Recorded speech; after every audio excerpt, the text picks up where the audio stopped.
ಮೋಸ ಹೋಗುವವರು ಎಲ್ಲಿವರೆಗೆ ಇರ್ತಾರೋ ಮೋಸ ಮಾಡುವವರು ಅಲ್ಲಿವರೆಗೆ ಇದ್ದೇ ಇರ್ತಾರೆ ಅಂತ ಈ ಹಿಂದೆ ಯಾರು ಮೋಸ ಮಾಡ್ತಾರೆ ಅನ್ನುವಂಥದ್ದು ಮೋಸ ಹೋದವರಿಗೆ ಗೊತ್ತಾಗ್ತಾ ಇತ್ತು. ಆದ್ರೆ ಈಗ ಮೋಸ ಮಾಡುವವರು ಎಲ್ಲಿದ್ದಾರೆ, ಯಾರು ಮಾಡ್ತಾರೆ ಅನ್ನುವಂಥದ್ದು ಗೊತ್ತೇ ಆಗೋದಿಲ್ಲ. ಈ ಒಂದು ಡಿಜಿಟಲ್ ಪ್ರಪಂಚ ಏನ್ ಬೆಳೆದಿದೆ, ಈ ಸೈಬರ್ ಕ್ರೈಮ್ ಅನ್ನುವಂಥದ್ದು ಎಷ್ಟರ ಮಟ್ಟಿಗೆ ವ್ಯಾಪಿಸಿದೆ ಅಂದ್ರೆ ನಿಜಕ್ಕೂ ಕೂಡ ಎಲ್ಲೋ ಒಂದು ಮೂಲೆಯಲ್ಲಿ ಕುಂತಂತ ವ್ಯಕ್ತಿ ಇನ್ಯಾರನ್ನೋ ಎಲ್ಲಿಂದ ಇರ್ತಕ್ಕಂಥ ಜನಗಳನ್ನೋ ಮೋಸ ಮಾಡುವಂಥದ್ದು ಅತ್ಯಂತ ಸುಲಭ ಆಗಿದೆ.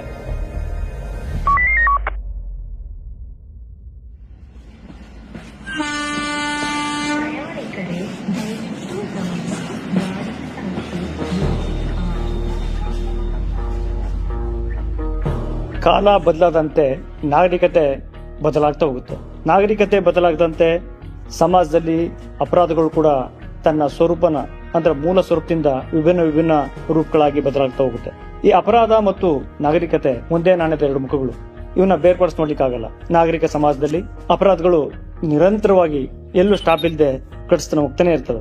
ಇಲ್ಲಿ ನಮ್ಮ ಉದ್ದೇಶ ಏನು ಅಂತಂದ್ರೆ ನಾಗರಿಕರನ್ನ, ಜನರನ್ನ, ಸಾಮಾಜಿಕರನ್ನ ಸೈಬರ್ ಅಪರಾಧಗಳಿಂದ ರಕ್ಷಣೆ ಮಾಡ್ಕೊಳ್ಳೋದು ಹೇಗೆ ಅಂತ ತಿಳಿಯೋದು ಈ ಕಾರ್ಯಕ್ರಮದ ಮುಖ್ಯ ಉದ್ದೇಶ. ಇಲ್ಲಿ ಮನೆ ಕಳ್ತನ ಆಗಲ್ಲ, ಬದಲಿಗೆ ನಮ್ಮ ಮನಸ್ಸನ್ನ ನಮ್ಮದೇ ಮೊಬೈಲ್ಗಳ ಮುಖಾಂತರ ನಮ್ಮನ್ನ ನಂಬಿಸಿ ನಮ್ಮ ಅಕೌಂಟ್ಗಳಿರುವ ಡೆಪಾಸಿಟ್ ಅಥವಾ ಯಾವುದೇ ಹಣನ ದೋಸ್ತಾರೆ.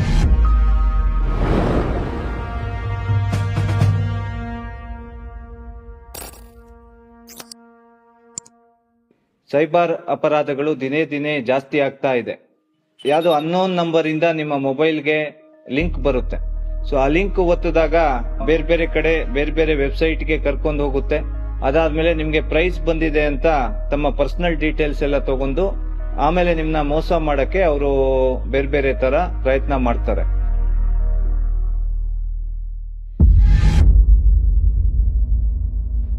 ನಾನು ವರ್ಕ್ ಮಾಡ್ತಿರೋದು ಟೀಚರ್ ಆಗಿ. ಹೆಂಗೆ ಈ ಕ್ರೈಮ್ಗಳು ಮಾಡ್ತಾರೆ ಅಂತಂದ್ರೆ, ಒಂದು ಮೆಸೇಜ್ ಬಂತು ಟೆಲಿಗ್ರಾಮ್ ಅಲ್ಲಿ, ಫ್ರೀ ಟೈಮ್ ಜಾಬ್ ಅಂತ ಬಂತು. ಅದು ನಾನು ರಿಪ್ಲೈ ಮಾಡಿದೆ. ಡೈಲಿ ಇನ್ವೆಸ್ಟ್ಮೆಂಟ್ ಇರುತ್ತೆ, ಕ್ಲಿಕ್ ಮಾಡ್ತಾ ಹೋದಂಗೆಲ್ಲ ನಿಮ್ಗೆ ರಿವಾರ್ಡ್ ಸಿಗ್ತಾ ಹೋಗುತ್ತೆ. ನೋಡಕ್ಕೆ ಏನಾಗುತ್ತೆ ಸರ್, ನೀವು ಇಷ್ಟು ಕಟ್ಟಬೇಕು ಅಂತ ಬರುತ್ತೆ, ಮತ್ತೆ ನಿಮ್ಗೆ ಅದನ್ನ ಪ್ಲೇ ಮಾಡ್ಲಿಕ್ಕೆ ಮುಂದೆ ಬಿಡ್ತೀವಿ ಅಂತ 52,000 ಬಂತು. ಅವ್ರದೆಲ್ಲ ಬ್ಯಾಂಕ್ ಡೀಟೇಲ್ಸ್ ನನಗೆ ಕಳ್ಸಿದ್ರು. ನಿಮ್ ಅಕೌಂಟ್ ಅಲ್ಲಿ ನೋಡಿದ್ರೆ 1 crore ಇದೆ, ಅಲ್ಲಿ ಕ್ರೋರ್ ಗಟ್ಲೆ ತೋರ್ಸ್ಬಿಟ್ರೆ ಅವರು 20 ಲಕ್ಷ ಹೆಂಗನ ಅರೇಂಜ್ ಮಾಡಿ 10 ಲಕ್ಷ ನಾನು ಹಾಕ್ತೀನಿ. ಅಲ್ಲಿಂದ ಸ್ಟಾರ್ಟ್ ಆಯ್ತು ಸರ್ ನನ್ ಬ್ಯಾಡ್ ಟೈಮು ಏನೋ ಗೊತ್ತಿಲ್ಲ. ಆ ಲೆಕ್ಕದಲ್ಲಿ ಅವರು ಫ್ರಾಡರ್ಸ್ ನನಗೆ ಅಂತಾನೆ ಬಂದಿಲ್ಲ, ಹೋಗ್ತಾನೆ ಇತ್ತು ದುಡ್ಡು. ಹಿಂಗೇನೆ 20 ಲಕ್ಷ ಕಟ್ರಿ, ನೆಕ್ಸ್ಟ್ 40 ಲಕ್ಷ ಕಟ್ರಿ. ಬಟ್ ನಾನ್ ಕಟ್ಟದ್ ನನ್ಗೆ ಅರಿವಿಲ್ಲ. ಅಲ್ಲಿ ನಾನು ಮೇನ್ ಎಡವಿದ್ದು ಜಸ್ಟ್ 20 lakhs ಅಲ್ಲ, ಕಟ್ಬಿಡೋಣ, 1 crore ಬರುತ್ತೆ. 20 ಲಕ್ಷ ನಾನು ಸಾಲ ಮಾಡಿಸ್ಕೊಂಡ್ರೆ ಯಾರ್ದವ್ರು ಕೊಟ್ಬಿಡ್ತೀನಿ. 1 ಸೆಕೆಂಡ್ಗೂ ಅದು ಬರ್ಲಿಲ್ಲ ಅಂದ್ರೆ ವಾಟ್ ನೆಕ್ಸ್ಟ್ ನನ್ನ ಲೈಫ್. 30,000 ಉಳ್ಸಕ್ ಹೋಗಿ 3 ಲಕ್ಷ ಕಳ್ಕೊಂಡೆ, 3 ಲಕ್ಷ ಉಳ್ಸಕ್ ಹೋಗಿ 30 ಲಕ್ಷ ಕಳ್ಕೊಂಡೆ, 30 ಲಕ್ಷ ಉಳಿಸ್ಕೊಳಕ್ ಹೋಗಿ 3 ಕೋಟಿ ಕಳ್ಕೊಂಡೆ.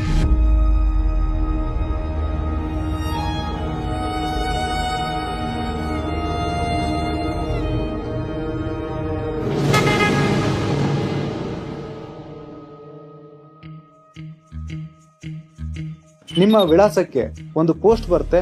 ಆ ಪೋಸ್ಟ್ ಅಲ್ಲಿ ಕೆಲವೊಂದು ಗಿಫ್ಟ್ ವೋಚರ್ ಗಳನ್ನ ಇಟ್ಟಿರ್ತಾರೆ. ಆ ಗಿಫ್ಟ್ ವೋಚರ್ ಅಲ್ಲಿ ನೀವು ಇಷ್ಟು ಕೋಟಿ ಹಣವನ್ನ ಅಥವಾ ಇಷ್ಟು ಲಕ್ಷವನ್ನ ನೀವು ಗೆದ್ದಿದ್ದೀರಾ ಅಂತ ಹೇಳಿ ಒಂದು ಆಮಿಷನ ತೋರಿಸ್ತಾರೆ. ಮುಂದೆ ಅದು ಲಕ್ಷ ಮತ್ತು ಕೋಟಿಗಟ್ಟಲೆ ವಂಚನೆ ಆಗುವಂತಹ ಪ್ರಕರಣಗಳು ದಾಖಲಾಗ್ತದೆ.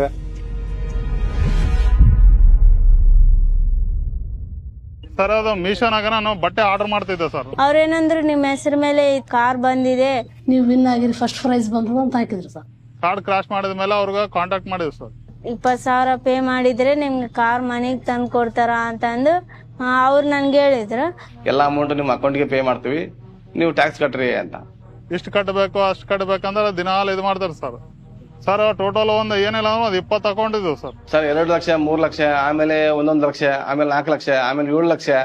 ಒಂದೊಂದು ಬ್ಯಾಂಕ್ ಸರ್.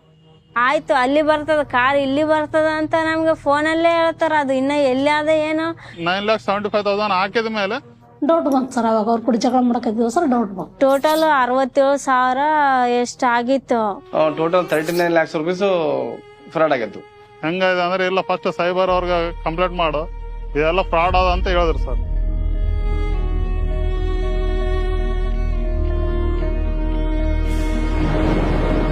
ಪ್ರಪಂಚದಾದ್ಯಂತ 2024ರಲ್ಲಿ ಈ ಒಂದು ಸೈಬರ್ ವಂಚನೆಗೆ ಒಳಗಾದವರು ಕಳೆದುಕೊಂಡ ಹಣ $9.22 ಟ್ರಿಲಿಯನ್ US.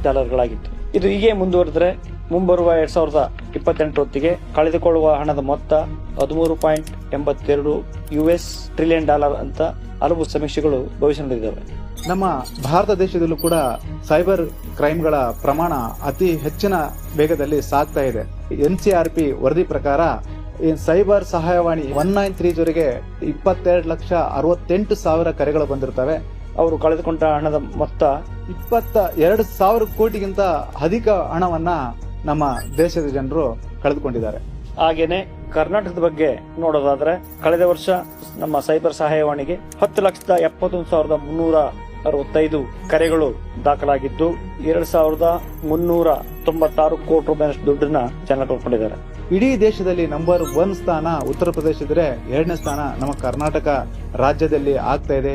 ಹಾಗೆಯೇ ನಮ್ಮ ರಾಯಚೂರು ಜಿಲ್ಲೆಗೆ ಸಂಬಂಧಪಟ್ಟಂಗೆ ಮಾತಾಡೋದಾದರೆ 2024ರಲ್ಲಿ ವಂಚನೆಗೆ ಒಳಗಾದ ದೂರು ಕರೆಗಳು 1,734.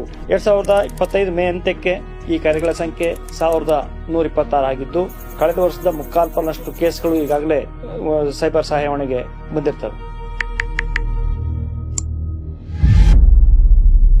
ನಿಮ್ದು ಬ್ಯಾಂಕಿನಿಂದ ಮಾತಾಡ್ತೀನಿ, KYC ಅಪ್ಡೇಟ್ ಆಗ್ಯದ ಅಂತ ತಂದ್ರು. OTP ಹೇಳ್ರಿ ಅಂದ್ರೆ OTP ಹೇಳಿದೆ, ಸರಿ ಆಗ್ಲಿಲ್ಲ, ಮತ್ತೊಮ್ಮೆ ಹೇಳಿ ಅಂತಂದ್ರು. ಮತ್ತೊಮ್ಮೆ OTP ಹೇಳಿದ, ಮೊದಲ 28,000 ರೂಪಾಯಿ ಕಟ್ ಆಯ್ತು.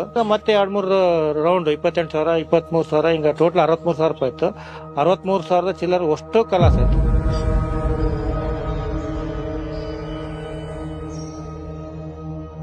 ಪೊಲೀಸ್ ಜೊತೆ ಹೇಳಕತ್ತಾರ 1 ತಾಸು ತನಕ ಟ್ರಾನ್ಸಾಕ್ಷನ್ ಆಗ್ತಲ್ಲ, ಅಲ್ಲಿವರೆಗೂ ವಾಪಸ್ ಪಡಿಬಹುದಿತ್ತು. 80 ಭಾಗ ತಡಿಬಹುದು ಅವರು. ಅದಕ್ಕೆ ನಾವು ಗೋಲ್ಡನ್ ಅವರ್ ಅಂತ ಕರಿತೀವಿ. ವಿಕ್ಟಿಮ್ಗಳು ವಿತಿನ್ 1 ಅವರ್ ಗೋಲ್ಡನ್ ಅವರ್ ಅಲ್ಲಿ ಕಾಲ್ ಮಾಡಿ 1930 ಸೈಬರ್ ಫ್ರಾಡ್ ರಿಪೋರ್ಟ್ ಮಾಡಿದ್ರೆ ಅದರಿಂದ ನಾವು ಅಮೌಂಟ್ ನ ಫ್ರೀಸ್ ಮಾಡಿಸಿ ಟೀಮ್ಗಳಿಗೆ ರಿಫಂಡ್ ಮಾಡಿಸಬಹುದು. ಇದರಿಂದ ನಮ್ಗೆ ಸಕ್ಸಸ್ ರೇಟ್ ಜಾಸ್ತಿ ಇರುತ್ತೆ ರಿಫಂಡ್ ಮಾಡ್ಸಕ್ಕೆ ವಿತಿನ್ ಗೋಲ್ಡನ್ ಅವರ್ ಅಲ್ಲಿ ನೀವು ಕರೆ ಮಾಡಿದ್ರೆ. ಆದ್ರೆ ವಿತಿನ್ ಅವರ್ ಅಲ್ಲಿ ನೀವು ಕರೆ ಮಾಡಲಿಲ್ಲ ಅಂತಂದ್ರೆ ಫ್ರಾಡ್ಸ್ಟರ್ ಗಳು ಆ ಅಮೌಂಟ್ ನ ಮಲ್ಟಿಪಲ್ ಅಕೌಂಟ್ ಗಳಿಗೆ ಟ್ರಾನ್ಸಾಕ್ಷನ್ ಮಾಡ್ತಾರೆ. ಸೊ ಇದರಿಂದ ನಮಗೆ ಅವ್ರ ಟ್ರ್ಯಾಕ್ ಮತ್ತು ಅನಾಲಿಸಿಸ್ ಮಾಡಕ್ಕೆ ಅವರ ಬ್ಯಾಂಕ್ ಸ್ಟೇಟ್ಮೆಂಟ್ ಗಳನ್ನ ಟೈಮ್ ಕನ್ಸ್ಯೂಮಿಂಗ್ ಆಗಿಬಿಡುತ್ತೆ. ಇದರಿಂದ ನಮಗೆ ಅಮೌಂಟ್ ನ ರೀಫಂಡ್ ಮಾಡಕ್ಕೆ ಮತ್ತು ಫ್ರೀಸ್ ಮಾಡ್ಸಕ್ಕೆ ನಿಮಗೆ ರಿಫಂಡ್ ಆಗೋ ಸಕ್ಸಸ್ ರೇಟ್ ಕಡಿಮೆ ಆಗಿಬಿಡುತ್ತೆ. ಒಂದು ಪ್ರಕರಣ ದಾಖಲಾಗಿದೆ. ಅವರು ಯಾವುದೇ OTP ಅನ್ನು ಕೂಡ ಯಾರ ಜೊತೆ ಶೇರ್ ಮಾಡ್ಕೊಂಡಿರಲ್ಲ, ಯಾವುದೇ ಲಿಂಕ್ ಅನ್ನು ಕೂಡ ಪ್ರೆಸ್ ಮಾಡಿರಲ್ಲ, ಆದ್ರೂ ಕೂಡ ಅವ್ರ ಹಣ ಹೋಗಿದೆ ಅಂತ ನಮಗೆ ತನಿಖೆಯಿಂದ ಗೊತ್ತಾಗುತ್ತೆ. 50,000 ನೆಟ್ ಟೈಮ್ ಹೋಗ್ಬಿಟ್ರಲ್ಲ, ಹಿಂಗ ನಾವೇನು ಮಾಡಿಲ್ಲ ಅಂತಂದ್ರೆ ಸೊ ಡೈರೆಕ್ಟ್ ಹೋಗಿ ನಾವು ಪೋಸ್ಟ್ ಆಫೀಸ್ಗೆ ಹೋಗಿದ್ವಿ. ಅಲ್ಲಿ ಹೋಗಿದ ನಂತರ ಅವ್ರನ್ನ ಕೇಳಿದ್ವಿ, ಸರ್ ಬ್ಯಾಂಕ್ ಮ್ಯಾನೇಜರ್ನ, ಸರ್ ನಾವು ಈ ಥರ ಆಗಿದೆ ಅಮೌಂಟ್ ಎದಕ್ಕೆ ಸರ್? ಅವರೆಲ್ಲ ಚೆಕ್ ಮಾಡಿದ್ರು ಸರ್ ಸ್ಟೇಟ್ಮೆಂಟ್, ಈ ಸ್ಕ್ಯಾಮ್ ಆಗಿದೆ ಅಂತ ಹೇಳಿದ್ರು ಸರ್. ಇಲ್ಲ ಸೈಬರ್ ಪೊಲೀಸ್ ಸ್ಟೇಷನ್ಗೆ ಕಂಪ್ಲೇಂಟ್ ಕೊಡ್ಬೇಕಂತ ಹೇಳಿದ್ರು ಸರ್.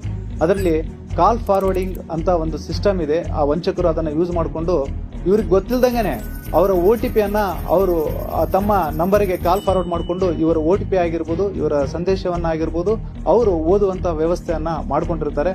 ನಮ್ಮ ನಂಬರ್ಗೆ ಕಾಲ್ ಫಾರ್ವರ್ಡ್ ಆಗಿದೆ ಅಂತ ಚೆಕ್ ಮಾಡ್ಕೋಬೇಕಾದ್ರೆ *#67# ಗೆ ಡಯಲ್ ಮಾಡಿದಾಗ ನಮ್ಮ ಕಾಲ್ಗಳು ಫಾರ್ವರ್ಡ್ ಆಗಿದವೋ ಅಥವಾ ನಮ್ಮ OTP ಬೇರೆಯವರಿಗೆ ಹೋಗ್ತಾ ಇದಾವೋ ಎಂಬುದನ್ನು ನಾವು ಚೆಕ್ ಮಾಡ್ಕೋಬೇಕು. ಅದನ್ನು ಸ್ಟಾಪ್ ಮಾಡ್ಬೇಕಂದ್ರೆ ನಾವು *002# ಗೆ ಡಯಲ್ ಮಾಡಿದಾಗ ನಮ್ಮ OTPಗಳು ಬೇರೆಯವರಿಗೂ ಹೋಗೋದು, ನಮ್ಮ ಸಂದೇಶಗಳು ಬೇರೆಯವರಿಗೂ ಹೋಗೋದನ್ನ ತಡೆಗಟ್ಟಬಹುದು.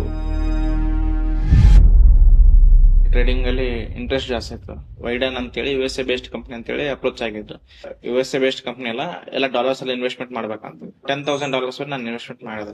ಅವರು ಟ್ರೇಡ್ ಮಾಡಿ ಅರೌಂಡ್ ಒಂದು 35,000 ಪ್ರಾಫಿಟ್ ಬಂತು. ನೆಕ್ಸ್ಟ್ 50,000 ಅದರ ಪ್ರಾಫಿಟ್ ತೋರಿಸಿದ್ರು. ಅರೌಂಡ್ $1 lakh $1 lakh+ ತೋರಿಸಿದಾರೆ ಸರ್. ಇಂಡಿಯನ್ ರುಪೀಸ್ ಅಲ್ಲಿ ಕ್ರೋರ್ಸ್ ಆಗುತ್ತೆ ಸರ್. ಅವ್ರೇನಂದ್ರು ಅಮೌಂಟ್ ನೀವು ವಿಡ್ರಾ ಮಾಡ್ಕೋಬಹುದು ಸರ್, ಟ್ಯಾರಿಫ್ ಅಂತ ಇರುತ್ತೆ, ಟ್ಯಾರಿಫ್ ಪೇ ಮಾಡ್ಬೇಕು, ಟ್ಯಾಕ್ಸ್ ಅಮೌಂಟ್ ಹೇಳಿ ಅದು ಟ್ಯಾರಿಫ್ ಅಂತ ಹೇಳಿ ಇದು ಮಾಡುತ್ತೆ. 45 ಮಿನಿಟ್ಸ್ ಅಲ್ಲಿ ನೀವು ರೊಕ್ಕ ಹಾಕ್ಬೇಕು. ನೀವು 45 ಮಿನಿಟ್ಸ್ ನಿಮ್ಮ ಅಮೌಂಟ್ ಹಾಕಿಲ್ಲ ಏನಾಗುತ್ತಾ ಮತ್ತೆ ಟ್ರೇಡ್ ಸ್ಟಾರ್ಟ್ ಆಗುತ್ತೆ. ನೀವು ಅಮೌಂಟ್ ತಗೋಬೇಕಂದ್ರೆ ನಿಮ್ಗೆ ಎಷ್ಟು ಬೇಕಷ್ಟು ತಗೊಳಕ್ ಬರಲ್ಲ, ಅಲ್ಲಿ ಅಮೌಂಟ್ ಎಷ್ಟಿರುತ್ತೆ ಅಷ್ಟು ತಗೋಬೇಕು. ನನಗೆ ಇದೇನೋ ನೆಗೆಟಿವ್ ಅನಿಸ್ತಾ ಇದೆ ಅಂತೇಳಿ ಅನ್ಸಿದ ಅದೇ ನೈಟೇ 1930 ಕಾಲ್ ಮಾಡಿ ಮಾತಾಡಿದೆ ಸರ್. ಸೊ ಅದ್ರಲ್ಲಿ ಇನ್ವೆಸ್ಟ್ಮೆಂಟ್ ಎಲ್ಲಾ ಸೇರಿದ್ರಾಗ ನಾನು ಈಸಿ ನಾನು 45 lakhs ವರೆಗೆ ನಂದು ಆಗಿದೆ ಸರ್.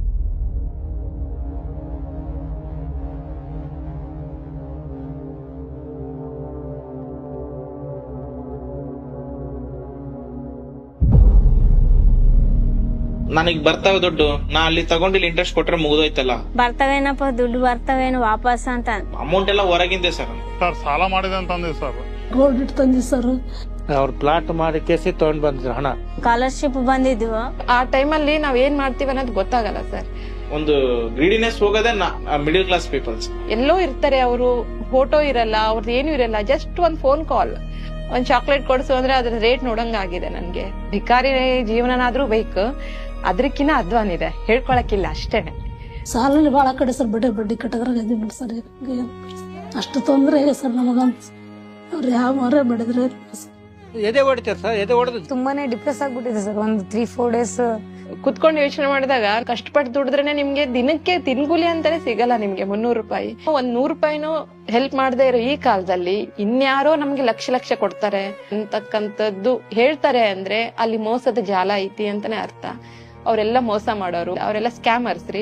ಇನ್ನೊಬ್ರು ನಂಬ್ಕೊಂಡು ನಾವ್ ಯಾವ್ದೇ ಕೆಲಸ ಮಾಡಿದ್ರು ಅದು ವಿಫಲ ಆಗುತ್ತೆ. ನನ್ಗೆ ಆಸೆಗೆ ಸರ್ ಒಂದ್ 50 ರೂಪಾಯಿ ಕೊಡಂದ್ರೆ ಕೊಡ್ತೀರಿ, ಇವ್ರೇನು ಉಚ್ಚಾರ ನನಗ್ ದುಡ್ಡು ತರ ಅಂತಾರ ಇಲ್ಲ ಸರ್.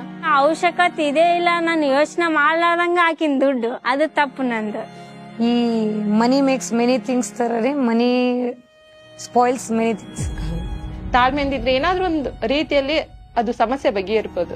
ಜನರಿಗೆ ಒಂದು ಸಂದೇಶ ಆಗ್ಬೇಕು ನೋಡಿ ಸರ್. ಎಲ್ಲ ಹಿಂಗ ಒಟ್ಟು ಯಾವ ಆನ್ಲೈನ್ ನಂಬರ್ ಬಟ್ ದುಡ್ಡಿನ ವಿಚಾರ ಬಂದಾಗ ಎಲ್ಲರೂ ಹೆಲ್ಪ್ಲೆಸ್, ಏನು ಮಾಡಕ್ಕಾಗಲ್ಲ.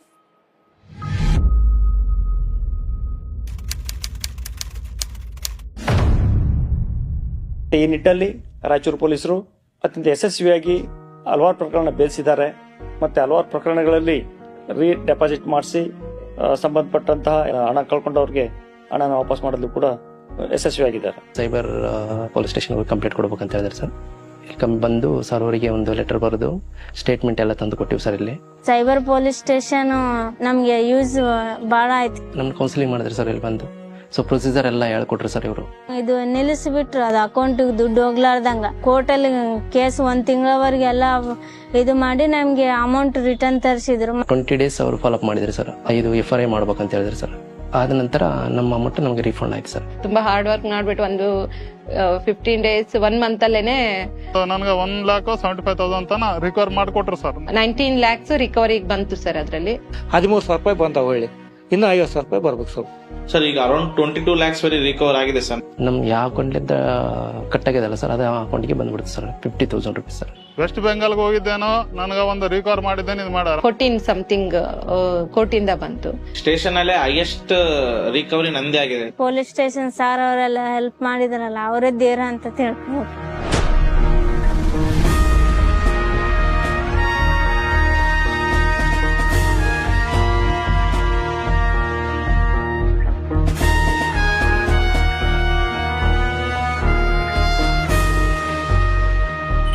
ನಾಡಿನ ಸಮಸ್ತ ಜನತೆಗೆ ನಮಸ್ಕಾರ. ನಾನು ಸಪ್ತಮಿ ಗೌಡ.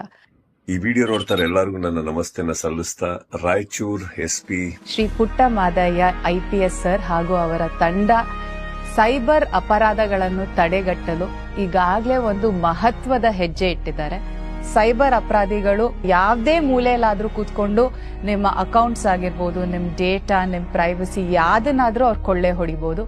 ಯಾರಾದ್ರೂ ಫೋನ್ ಮಾಡಿ OTP ಅಥವಾ ಯಾವ್ದಾದ್ರು ಲಿಂಕ್ ಮೇಲೆ ಕ್ಲಿಕ್ ಮಾಡಿ ಅಂತ ಹೇಳಿದ್ರೆ ಖಂಡಿತ ಮಾಡಬೇಡಿ.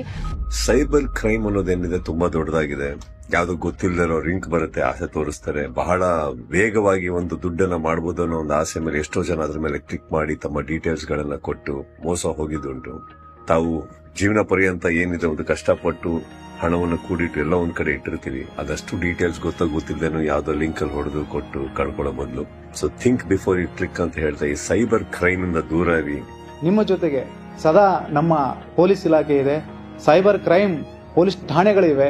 ಈ ತರ ಸೈಬರ್ ಪ್ರಕರಣಗಳು ದಾಖಲಾದಲ್ಲಿ ಅವರ ಹಣವನ್ನು ನಾವು ಮರಳಿ ಕೊಡಿಸೋದಕ್ಕೆ ನಾವು ಸದಾ ಸಿದ್ಧವಿರ್ತೀವಿ. ನೀವು ಯಾವಾಗ್ಲೂ ಕೂಡ ಧೈರ್ಯದಿಂದ ಇರಿ ಅಂತ ಹೇಳಕ್ಕೆ ಇಷ್ಟಪಡ್ತೀನಿ. ಮೊನ್ನೆ SP ಸಾಹೇಬರದು ಒಂದು ಏನಪ್ಪಾ ಅಂತಂದ್ರೆ ಈ ಜನರಿಗೆ ಏನು ಅವೇರ್ನೆಸ್ ಪ್ರೋಗ್ರಾಮ್ ಗಳನ್ನು ಮಾಡಬೇಕು. ಉದಾಹರಣೆಯಾಗಿ ಹೇಳ್ಬೇಕಂದ್ರೆ ಮ್ಯಾರಥಾನ್ ಓಟ ಆಗಿರ್ಬಹುದು, ಶಾಲಾ ಕಾಲೇಜು ಮಟ್ಟ ಆಗಿರ್ಬಹುದು, ಒಂದ್ ಕಡೆ ಎಲ್ಲ ಸೇರಿಸ್ಬಿಟ್ಟು ಪ್ರತಿಯೊಂದು ಹಳ್ಳಿಯಲ್ಲಿ ವಾರ್ಡ್ಗಳಲ್ಲಿ ನಾವು ಸೈಬರ್ ಅಪರಾಧಗಳು ಯಾವ ರೀತಿ ಆಗ್ತಾ ಇದಾವೆ, ನಾವು ಏನು ಮುಂಜಾಗ್ರತಾ ಕ್ರಮ ಕೈಗೊಳ್ಳತಕ್ಕಂಥದ್ದು ನಮ್ಮ ಮೊನ್ನೆ SP ಸಾಹೇಬರ ಒಂದು ಪ್ರಯತ್ನದಿಂದ ನಾವು ಮಾಡಿದೀವಿ ಅನ್ನೋದಕ್ಕೆ ನನಗೆ ಬಹಳ ಒಂದು ಹೆಮ್ಮೆ ಇದೆ. ನಮ್ಮ ಒಂದು ಎಲ್ಲಾ ಡೀಟೇಲ್ಸ್ ಅವ್ರಿಗೆ ಕಳ್ಸಿಕೊಟ್ಟು ಅವ್ರಿಗೆ ಅನುಕೂಲ ಮಾಡಿಕೊಟ್ಟು ಅವ್ರು ಯಾರೇ ಅಂತ ಗೊತ್ತಾಗ್ಲಾರ್ದೇನೆ ನಾವು ಮೋಸ ಹೋಗ್ತಾ ಇದೀವಿ. ಇದೇ ಒಂದು ಕಾರಣಕ್ಕೆ ನಾವು ಯಾರು ಅಂತ ಲಿಂಕ್ ಗಳನ್ನು ಕ್ಲಿಕ್ ಮಾಡದೆ ನಮ್ಮ ಜಾಗೃತದಲ್ಲಿ ನಾವಿರಬೇಕು. ನಿಮ್ಮ ಪರ್ಸನಲ್ ಡೀಟೇಲ್ಸ್ ಗಳನ್ನು ಯಾರೊಂದಿಗೆ ಶೇರ್ ಮಾಡಿಕೊಳ್ಳಬೇಡಿ. ವಾಟ್ಸ್ಆಪ್, ಇನ್ಸ್ಟಾಗ್ರಾಮ್, ಟ್ವಿಟರ್ ಅದರ ಮೂಲಕ ನಿಮ್ಮ ಫೋಟೋಸ್ ಅನ್ನೋನ್ ಪರ್ಸನ್ ಅವ್ರ ಜೊತೆ ಚಾಟಿಂಗ್ಸ್ ಮಾಡಬೇಡಿ. ಅದ್ರ ಕಡೆಯಿಂದ ನೀವು ಸೈಬರ್ ಕ್ರೈಮ್ ಅಲ್ಲಿ ಒಳಗಾಗಬಹುದು. ಯಾವುದೇ ಕಾರಣಕ್ಕೂ ನಾವು ಭರವಸೆನ ಕಳ್ಕೋಬಾರದು. ಭರವಸೆ ಕಳ್ಕೊಳ್ಳೋದ್ರಿಂದ ನಮ್ಗಷ್ಟೇ ನಷ್ಟ ಅಲ್ಲ, ನಿಮ್ಗಳ ಕುಟುಂಬನೂ ಕೂಡ ತೀವ್ರ ಹಣಕಾಸಿನ ಕೊರತೆಗೆ ಒಳಗಾಗುತ್ತೆ. ಈ ಒಂದು ಸೈಬರ್ ಥ್ರೆಟ್ಗೆ ಎದುರಿ ಜೀವ ಕಳ್ಕೊಳ್ಳುವಂತಹ ಅಥವಾ ಆತ್ಮಹತ್ಯೆ ಮಾಡ್ಕೊಳ್ಳುವಂತಹ ಪ್ರಕರಣಗಳು ವರದಿಯಾಗಿರೋದನ್ನ ನಾವು ಇತ್ತೀಚೆಗೆ ಮೀಡಿಯಾಗಳಲ್ಲಿ, ಸೋಷಿಯಲ್ ಮೀಡಿಯಾಗಳಲ್ಲಿ ನೋಡ್ತಾ ಇದ್ದೀವಿ. ಹಾಗಾಗಿ ಸೈಬರ್ ಅಪರಾಧಗಳ ಬಗ್ಗೆ ಜಾಣರಾಗೋಣ, ಜಾಗೃತರಾಗೋಣ, ಮತ್ತೆ ಯಶಸ್ವಿಯಾಗಿ ಅದನ್ನ ಎದುರಿಸೋಣ. ಪೊಲೀಸ್ ಇಲಾಖೆ ಈ ವಿಚಾರದಲ್ಲಿ ಸದಾ ನಿಮ್ ಜೊತೆ ಇರುತ್ತೆ. ಈ ಸಂಬಂಧ ಪೊಲೀಸರು ಮತ್ತು ಜನಸಾಮಾನ್ಯರು ಒಟ್ಟಿಗೆ ಗೂಡಿ ಈ ಒಂದು ಡಿಜಿಟಲ್ ಜಗತ್ತನ್ನ ಸುರಕ್ಷಿತಗೊಳಿಸೋಣ. ಸೈಬರ್ ವಂಚನೆಯಿಂದ ದೂರಕ್ಕೆ ಶ್ರಮವಿಲ್ಲದ ಈ ಮಾರ್ಗ ಯಾರಿಗೂ ಬೇಡ. Precaution is better than remedy. Think before click the link. Thank you.